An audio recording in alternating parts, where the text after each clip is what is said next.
네, 오늘 부활절 셋째 주일 예배입니다. 오늘 또 주님께서 부활하셨습니다. 네, 이 믿음 고백 항상 함께 하실 수 있기를 축복드립니다. 이제 여호수아가 인도하는 이스라엘 백성이 요단을 넘어서 가나안 땅으로 들어갑니다. 그런데 굉장히 특별한 것이 있습니다. 바로 하나님의 언약궤를 맨 제사장들이 물을 가르고 넘어갔다는 거예요. 성경에 나타나는 물을 가르고 넘어간다는 것은 굉장히 깊은 의미가 있습니다. 제가 예전에 세례에 관한 말씀을 드리면서 모세가 홍해 바다를 가른 이야기를 제가 말씀드린 적이 있어요. 항상 물을 가르고 넘어간다는 것은 죽음과 거듭나는 것을 포함하는 것입니다. 예수님께서 이 땅에 오실 때 세례 요한이 주의 길을 예비한다고 하면서 회개하라는 메시지를 주고 세례를 준 것도 여기에 연결이 되고, 예수님께서 행하신 그 많은 사역들, 특히 물을 포도주로 바꾸시고 또 물 위로 걸어오신 그 장면도 연결이 됩니다. 베드로가 그것을 보고 주님, 저도 좀 그 위로 같이 걷고 싶습니다 했을 때 잠깐 물 위로 걸었다가 신나하다가 물속으로 가라앉아 버린 것도 연결이 됩니다. 여기서 중요한 것은 대부분의 경우 한 사람이 했다는 거예요. 홍해바다를 가를 때 물론 하나님께서 크신 목적이 있었겠지만 우리가 바라볼 때 그 홍해 바다를 가른 것은 물론 하나님의 능력이었겠지만 모세가 쓰임을 받았고, 영화 같은 장면을 봐도 모세가 멋지게 가르죠. 또 어떤 장면이 있습니까? 선지자 중에 엘리야와 엘리사가 물을 가르는 부분이 있습니다. 그것도 역시 마찬가지로 엘리야가 옷을 벗어서 물을 내려치니까 물이 갈라지죠. 엘리사가 무엇을 원했습니까? 엘리야가 자기 스승이었는데 제가 스승님의 영역을 물려받기 원합니다. 그러면서 엘리야의 그 옷을 가지고 자기도 물을 내리쳐서 물을 가르는 것이죠. 이것이 바로 무슨 어떤 물을 가르는 뭐 슈퍼내추럴한 초자연적인 그런 능력을 의미하는 것이 아닙니다. 이렇게 물을 가른다는 것은 물속에 들어가 죽을 수밖에 없고, 무엇 때문에? 죄 때문에. 그리고 다시 그 안에서 살아나서 거듭나서 생명을 얻어야 한다는 그런 메시지를 가지고 있는 것이죠. 그런데 여호수아는 어떻게 합니까? 여호수아가 물을 가른 게 아니에요. 지난주에 여호수아 1장을 보면서 어떤 메시지가 있었습니까? 강하고 담대하라는 이야기였죠. 강하고 담대하라는 거, 굉장히 중요한 축복을 하나님께서 여호수아에게 주십니다. 내가 모세에게 주었던 것 같이 오히려 그보다 더 크게 보이는 어떤 축복이었습니까? 강하고 담대하라. 내가 항상 함께 하겠다. 내가 너를 떠나지 아니하리라. 이 말은 뭐예요?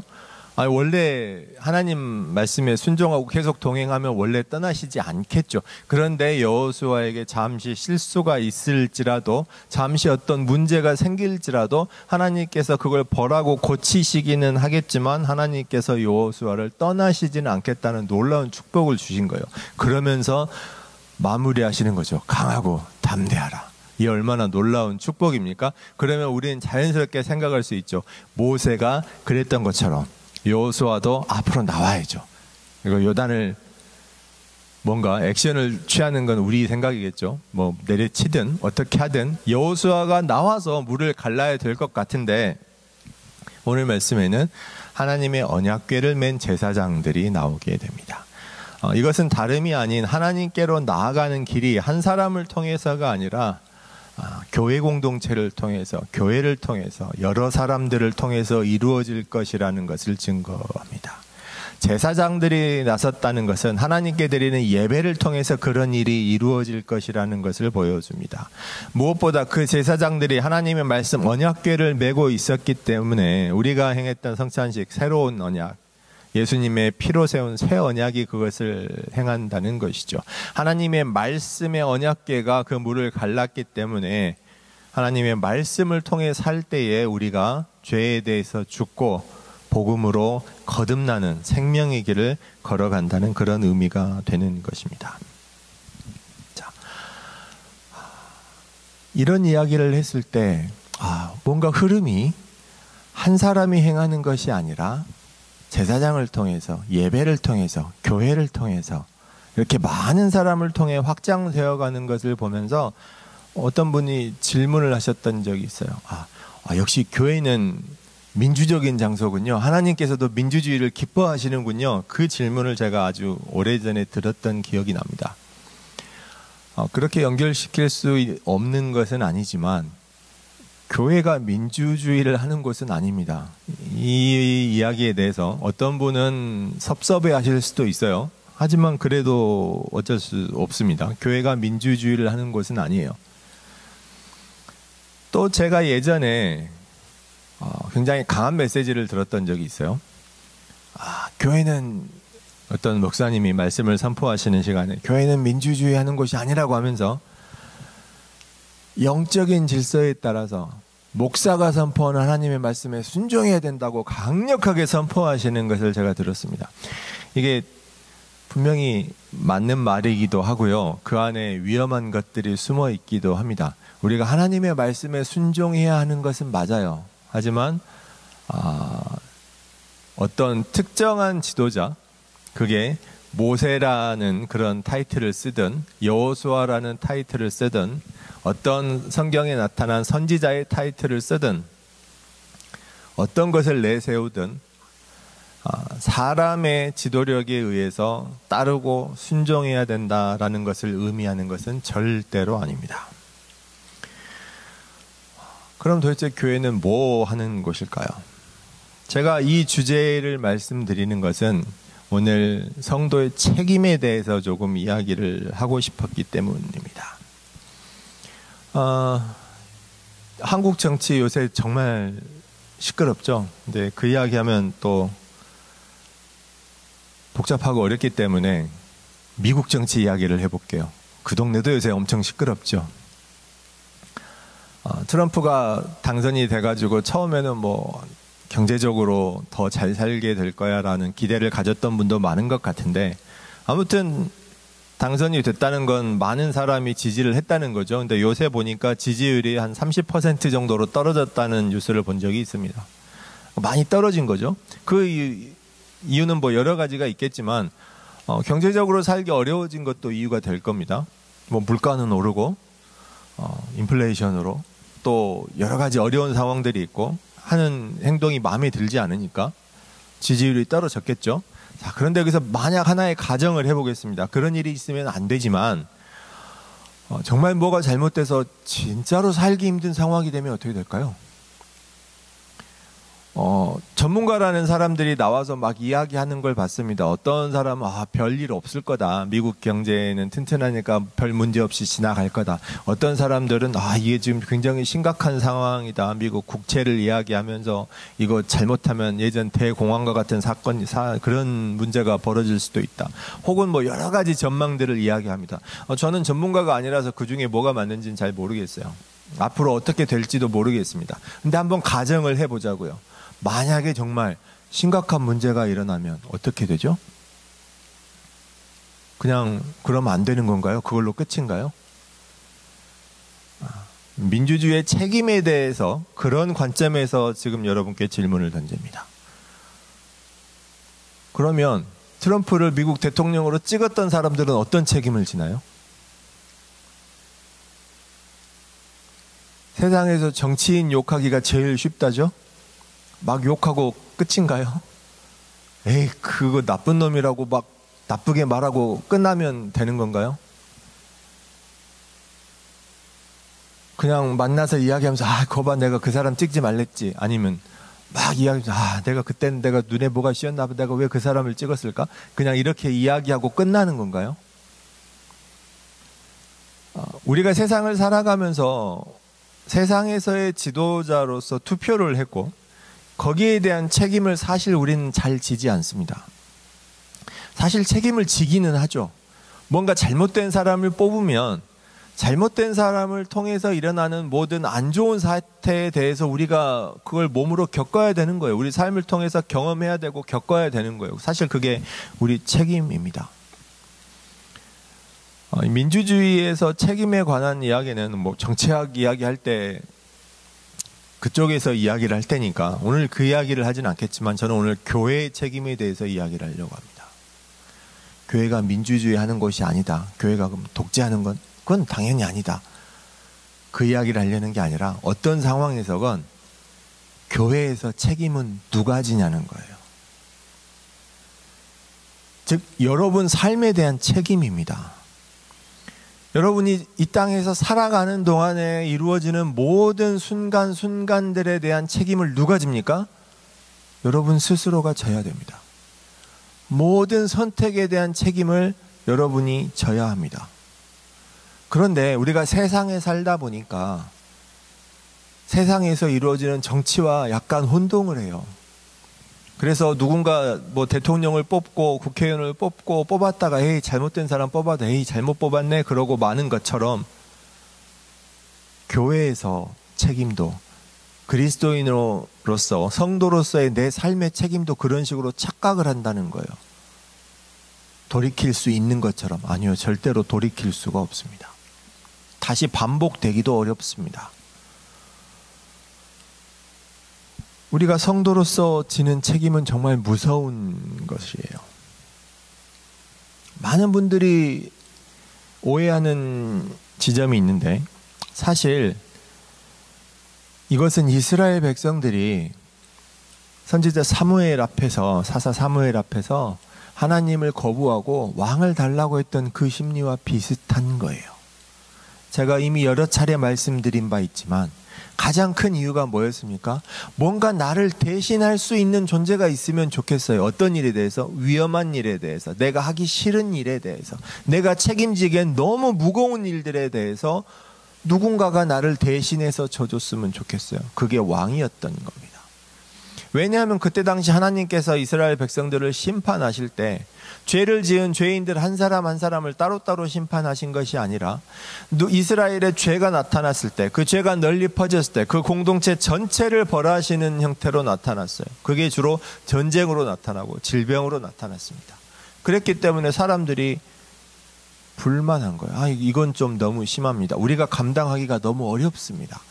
이렇게는 안 하셨으면 좋겠어요. 그래서 우리도 왕이 있었으면 좋겠습니다.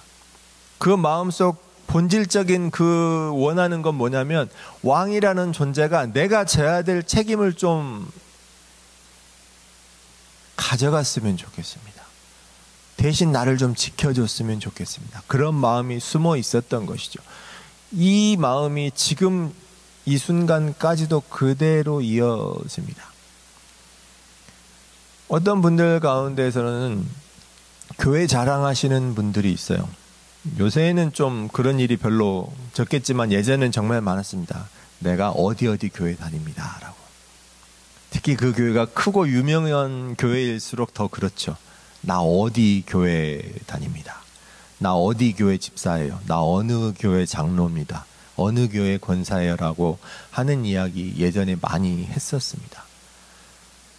그런데 여러분, 교회는 성도의 삶에 대한 책임을 조금도 나누어 갈 수 없습니다.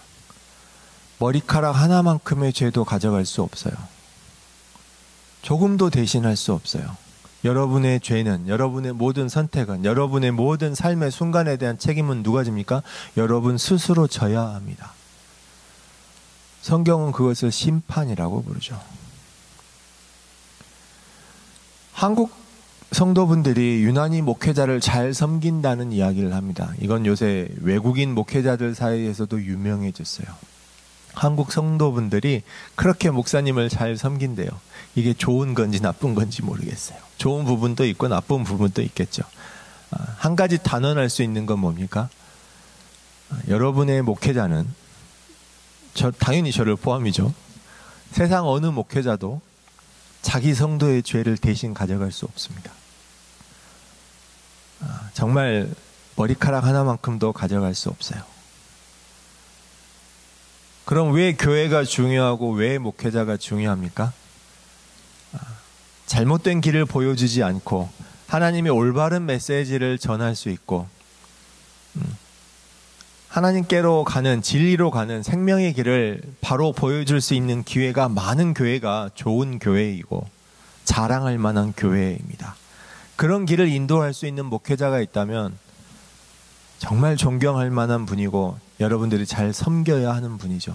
하지만 흔히 우리가 잘못된 사례로 TV에서 볼 수 있는 것처럼 막 사람을 따르고 목회자를 우상 숭배하듯이 섬기고 그냥 교회라는 이름에 매몰되어서 우리 교회를 지켜야 돼라는 가치가 하나님보다 앞서버리는 이런 이상한 사태는 우리가 세상 가운데 살면서 구별을 잘 못하는 거예요. 세상적인 가치와 하나님께서 중요하게 여기시는 가치를 혼동하고 제대로 지키지 못하기 때문에 이런 일이 벌어집니다. 자, 다시 한번 강조해서 말씀드려요. 우리가 지금까지 살아온 모든 인생의 순간들, 선택했던 모든 일들, 많은 사람들과 맺었던 모든 관계들, 어느 것 하나 외면할 수 없어요. 다 책임져야 합니다. 그런데 유일하게 이것을 대신 책임져 주신 분이 예수님이에요. 그래서 우리가 예수를 구세주로, 메시아로, 그리스도라 부르는 겁니다. 근데 예수님마저도 우리에게 니네 그냥 앉아있어, 내가 다 해줄게, 이렇게 말씀하시지 않았어요. 수고하고 무거운 짐진 자들아 다 내게로 오라. 어떻게? 내가 너희를 쉬게 하리라. 근데 거기서 끝이 아니잖아요. 거기서 쉬는 게 끝이 아니고 더 가벼운 멍에 가벼운 짐을 지게 한다고 하셨어요. 그것을 성경은 어떻게 표현합니까? 각자 자기 십자가를 지고 예수님의 길을 따라간다라고 표현합니다. 사랑하는 성도 여러분, 구원을 향해 생명을 위해 복음을 위해 가는 길은 혼자 오롯이 걸어가야 되는 길입니다. 내가 가야 되는 거예요. 그냥 앉아 있어서 되는 게 아니라 내가 가야 합니다. 그렇게 예수님 가신 길을 따르는 사람들이 모인 곳이 교회예요. 성도의 교제가 그것에 도움을 줄 수는 있지만 내 죄에 대한 심판을, 내 인생에 대한 책임을 덜어줄 수는 없어요. 그건 안 되는 겁니다. 교회가 대신해 줄 수도 없고 목사가 대신해 줄 수도 없어요. 아니, 모세가 홍해 바다를 가른 것은 뭐고 엘리야와 엘리사가 바다를 가른 건 그럼 뭡니까? 지금 여호수아가 가나안 땅에 들어가기 위해서 요단강을 건넌 것 가지고 너무 확대해서 말씀하시는 거 아니에요? 라고 질문을 가지실 수도 있습니다. 자, 모세가 홍해 바다를 가르고 건너간 것은요, 이스라엘 백성들이 노예로 있다가 살아난 거예요. 사실 이스라엘 백성들은 그때 굉장히 고통 가운데 울부짖었을 뿐이지 하나님 우리 어떻게 해주세요라는 구체적인 소망이 별로 없었습니다. 그런데 하나님께서 모세를 부르시고 모세를 선택해서 그들을 구원하셨어요. 홍해바다 앞에 갔을 때 뒤에는 이집트 파라오의 군대가 쫓아오고 죽을 수밖에 없었죠. 그런데 홍해바다를 가르고 거기를 통과해서 살아나게 하셨어요. 새로운 소망의 땅에 주어진 것이죠. 그런데 어떻게 됐습니까? 결국 다시 다 죽게 됩니다. 무엇 때문에요? 죄 때문에요. 하나님을 온전히 신뢰하지 못하고 죄를 짓게 되어서 여호수아와 갈렙을 제외하고 다 죽게 되었습니다. 여호수아가 이스라엘 백성을 데리고 가나안 땅으로 들어가려고 합니다. 그런데 광야에서의 삶이 어땠을까요? 어떤 사람들은 광야에서의 삶을 굉장히 은혜로운 삶이라고 말합니다. 맞아요. 은혜가 충만하기는 했습니다. 날마다 증거가 넘쳤어요. 무엇보다 날마다 하늘에서 양식이 내려서 만나를 먹었죠. 이게 무슨 뜻입니까? 수고하고 땀 흘려 일하지 않아도 먹고 살 수 있다는 뜻이죠. 광야에서 더울 때는 구름 기둥으로, 추울 때는 불 기둥으로 지켜주셨다는 거예요. 그러니까 막 편안하고 아늑한 잠자리를 뜻하는 것은 아니지만 적어도 살아갈 수 있는 최소한의 환경은 주어졌다는 것이죠. 하늘에서 양식이 내리고 얼어 죽지 않고 너무 덥지 않게 살 수 있는. 자, 그런데 이게 이렇게 보면 굉장히 은혜로운 삶인데요. 이 이스라엘 백성들은 어떤 삶을 살았습니까? 광야에서? 여기저기로 옮겨갈 수 있었나요? 아니요. 하나님이 가라고 하면 떠나야 됐고 멈추라고 하면 멈춰야 됐어요. 그렇게 광야를 40년을 떠돕니다. 그들이 뭔가를 더 할 수 있나요? 못해요. 정착해서 뭔가를 할 수 있습니까? 못합니다. 가진 가축들을 데리고 목축을 하면서 뭔가 번성할 수 있습니까? 못해요. 먹을 수 있는 게 없거든요. 그냥 그때그때 내리는 양식만 먹고 사는 거예요. 어떻게 보면 광야라는 감옥에 갇힌 삶이에요. 어떻게 보면 하나님의 은혜 가운데 사는 삶이지만 발전이 있을 수 없는 삶이에요. 그냥 광야에서 40년을 버텨야 되는 형벌이죠. 그리고 어떻게 됩니까? 계속 사람은 죽어나가죠. 나이 들어서 죽고, 하나님께 불평했다가 벌 받아서 죽고, 죄를 지었다가 심판으로 죽고, 계속해서 죽어나갑니다. 여러분, 이게 얼마나 무서운 일인지 깨달아 아셔야 돼요. 정확한 숫자를 알 수는 없지만 수십만이 넘는 그 공동체에서 여호수아와 갈렙 두 사람 빼고 다 죽었습니다. 하나님의 심판이 이렇게 무서워요. 그것을 하나님께서 요단을 가르고 새로운 약속의 땅으로 건너간다는 것으로 드디어 너희에게 지금까지 광야에서의 힘든 삶이 끝나고 하나님께서 약속하신 소망의 땅 가나안으로 들어간다고 선포하시는 거예요. 무엇을 통해서? 제사장들을 통해서, 하나님의 말씀을 맨 제사장을 통해서, 즉 예배를 통해서. 지금 여러분이 이렇게 함께 나와서 예배 드리는 것은 그냥 단순히 예배 드리는 것이 아니라 요단을 건너서 약속의 땅 하나님의 나라로 들어가는 그러한 행위의 상징이라는 것을 이해하시면 좋겠습니다. 매주 나와서 나 지난주에 드린 것처럼 오늘 또 예배 드리고, 오늘 예배 드린 것처럼 다음 주도 예배 드리고가 아니라 여호수아의 인도에 따라서 요단을 걷는 것처럼 매주 하나님께서 약속하신 그 강을 가르고 내 앞에 장애로 놓여진 그 물을 가르고 죄에 대하여서는 죽고 그리스도의 복음에 대해서 새롭게 거듭나서 살아가게 되는 놀라운 생명의 축복이 우리가 드린 예배를 통해서 이루어지기를 주님의 이름으로 소망하고 축원합니다. 한 가지 더 감사한 것은 이러한 것이 어떠한 징계나 질책이나 무서운 조건이 달린 것이 아니라 하나님께서 축복으로 주셨다는 거예요. 그 사실을 반드시 기억하시기 바랍니다. 자, 우리의 삶을 항상 경계해야 되는 것은 그런 거예요. 제가 지난주에 강하고 담대하라 말씀을 드리면서 여호수아에게 주신 축복이, 야, 내가 너하고 평생 함께 할 거니까 그냥 강하고 담대해도 괜찮아, 이런 게 아니라고 말씀드렸어요. 여호수아가 이스라엘 백성을 인도하면서 강하고 담대할 수밖에 없는 상황이 닥칠 거라는 거죠. 반드시 그래야만 되는 힘든 상황들이 있을 거라는 거예요. 바로 앞에 주어질 여리고성 사건도 마찬가지죠. 큰 장애물이 나타나는 거예요. 객관적인 상황으로는 그걸 극복하기가 어려워요. 이겨내기가 어렵습니다. 그런데 어떻게 하라고요? 강하고 담대하라고요. 자, 그런 상황이 되면 이스라엘 백성들은 어떤 마음을 가질까요? 자, 여러분, 교회 앞에 굉장히 힘들고 어려운 상황이 닥쳤습니다. 혹은 여러분 공동체 앞에, 여러분이 속해 있는 공동체 앞에 객관적인 상황으로는 도저히 극복해내기 어려운 힘든 일이 닥쳤어요. 어떻게 하지?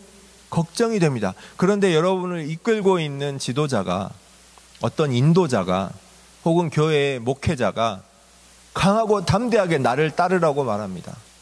그리고 그걸 훌륭하게 극복해내요. 그럼 무슨 일이 벌어질까요? 굉장히 긍정적인 일이 있을 겁니다. 그런데 동시에 또 뭐가 있습니까? 우리는 나도 모르게 그 사람을 의지하게 됩니다. 좋은 의미에서가 아니라, 좋은 의미도 있지만 부정적인 나쁜 의미에서도 의지하게 됩니다. 이 마음이 바로 아까 이스라엘 백성이 사무엘을 통해서 하나님을 거부하고 인간의 왕이 필요해요 라고 요청했던 그 마음이에요. 한없이 무거운 생명의 짐을 감당하는 게 너무 어려울 때, 좀 누가 대신해 줬으면 좋겠어요. 그냥 시키기만 했으면, 조그만 것만 시켜줬으면 좋겠어요. 그 마음이 이집트에서 노예로 있었던 이스라엘 백성들의 마음입니다. 광야에서 40년간 노예나 마찬가지로 죄수처럼 살았던 그 마음입니다. 그냥 모세가 시키는 대로만 하기를 원하는 거예요. 너무 과한 거는 시키지 말아주세요. 조금만 시켜주십시오. 내가 할 수 있는 만큼만. 그건 제가 최선을 다해 열심히 하겠습니다. 그리고 그 끝에 뭐가 있으면 좋겠어요? 하나님 나라가 상으로 있으면 좋겠습니다. 그런데 하나님께서 이걸 그대로 만족하신다면 그냥 여호수아를 통해서 요단 강물을 가르셨을 거예요. 근데 언약궤를 맨 제사장들이 역할을 감당했다는 것은 여러분 한 사람 한 사람이 여러분 삶에 대한 책임을 지고 적극적으로 나오기를 하나님께서 기다리고 계신다는 겁니다. 어느 한 사람이 대표로 나와서 여러분은 그 뒤를 따라만 가면 되는 게 아니고 이미 예수님께서 우리에게 그 길을 충분히 보여주셨기 때문에, 예수님께서 나는 길이요 진리요 생명이라고 말씀하셨기 때문에 그 길을 따라가면 진리가 있고 생명이 주어지는 것입니다. 이 진리가 우리 사랑하는 코키틀람 한인교회 모든 성도분들 삶과 가정 가운데 충만하기를 주님의 이름으로 축원합니다. 기도하겠습니다.